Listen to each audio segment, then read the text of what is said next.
শুশুক, আজকে পুরো দেখতে পাবো? দেখি তো একটু কাছে গিয়ে। ভিজলে ভিজুক জামা, একটু কিচ্ছু হবে না। শুশু করিনের ভীষণ পছন্দ। এ তো সত্যি। অরিন। তুমি আমার নাম জানো? হ্যাঁ অরিন, জানি। তুমি রোজ এখানে আসো। তুমি কি অনেকদিন ধরে আমাকে দেখছো? অনেক দিন। আমরা নদীর সবকিছু দেখি অরিন, পানি নোংরা হতে দেখি, আর দেখি আমাদের বন্ধুদের একে একে হারিয়ে যেতে। আগে এই নদীতে অনেক শুশুক ছিল। তোমরা হারিয়ে যাচ্ছ কেন? আমরা হারিয়ে যাচ্ছি কারণ নদীটা আর আগের মতো নিরাপদ নেই অরিন। মানুষ বেশি বেশি মাছ ধরে আমাদের খাবার কেড়ে নিয়েছে। আমরা মাছ ধরা জালে আটকে যাই। জলবায়ু পরিবর্তনের কারণে সমুদ্রের নোনা জল ঢুকে গেছে এই নদীতে। আমরা মিষ্টি পানির নদীর ডলফিন নোনা জলে থাকতে পারি না।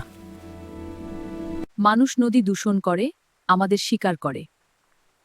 আমরা মাছের মতো দ্রুত বংশবৃদ্ধি করতে পারি না। তুমি কি মানুষকে আমাদের সমস্যার কথা বোঝাবে? আমাদের বেঁচে থাকতে সাহায্য করবে? আমাদের বন্ধু হবে? আমি কথা দিচ্ছি, আমি মানুষদের বোঝাবো নদী নোংরা করলে কি হয়। ধন্যবাদ বন্ধু। তাহলে বন্ধু, চলো আমার সাথে, আমার বাড়ি নদীর দেশে। মিশু, বাড়ি যা, আমি ঘুরে আসি। Wow! Eagles Den Montessori School. Education for life and eternity.